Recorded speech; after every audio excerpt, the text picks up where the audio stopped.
In the golden sands of ancient Egypt, a radical pharaoh rose to power, one who dared to defy the gods themselves.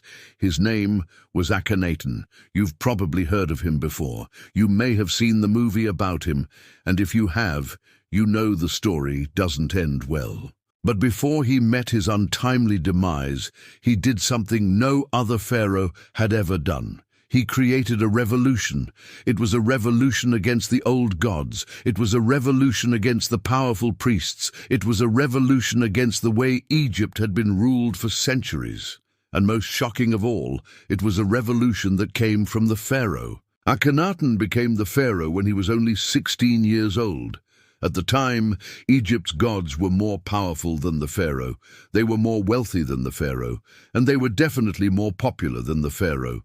Everyone from the palace servants to the high priests to the common folk worshipped many gods, and those gods demanded lots of temples, statues, feasts, and gifts. Everyone gave what they could to stay on the good side of the gods, especially the priests.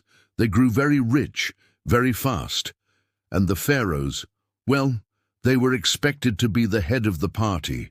Every year during the festival of Opet, the pharaoh would join the priests and the people in worshipping the gods, especially Amun, the most powerful god of all. But Akhenaten wasn't like the other pharaohs. While he dutifully put on the finest clothes and the biggest smile during the festival of Opet, he also had secret meetings with his own advisors. And as his private meeting became public knowledge, Akhenaten made an announcement that shocked the entire kingdom. He said, "Stop worshipping the old gods. Start worshipping the sun disk Aten, and me, the pharaoh, am its prophet." Imagine how everyone reacted. The priests were horrified, the people were confused, and Akhenaten's own advisors thought he'd gone crazy. And they might have been right, because Akhenaten spent the next few years doing 3 crazy things. First, he built a new capital. He chose a spot in the middle of the desert and built a city from scratch. Its streets were lined with homes and gardens, and its center was a giant open-air temple dedicated to Aten. Next, he took power away from the priests and gave it to himself. Remember, at the time, the priests were very wealthy and very influential. They ran huge estates, and they collected rents from farmers. They owned most of the gold and silver in the kingdom. But Akhenaten took all that land and all that wealth and gave it to himself, officially ending the power of the priests.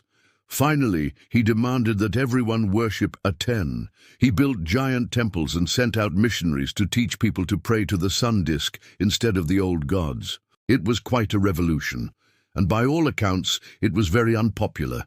Everyone was upset, the priests were furious, the people were confused, and Akhenaten's own family thought he'd gone too far. All that anger had real consequences. Akhenaten's half-sister and wife, Queen Nefertiti, turned against him.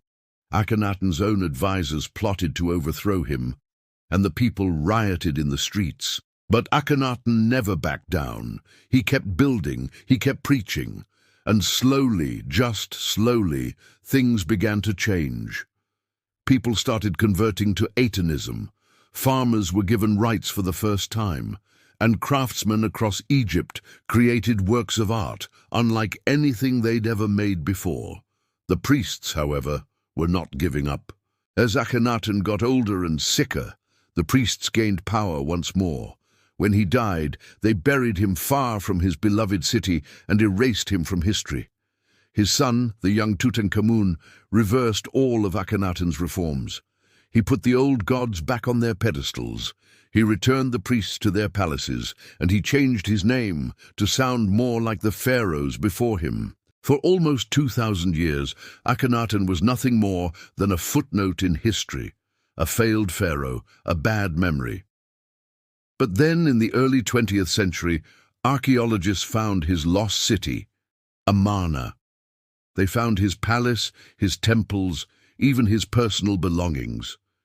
And as they unearthed more and more artifacts, they realized the full story of Egypt's most radical pharaoh. Today, historians are still uncovering the secrets of Amarna and the teachings of Aten, And as they learn more about this mysterious religion, they're beginning to understand why Akhenaten did what he did.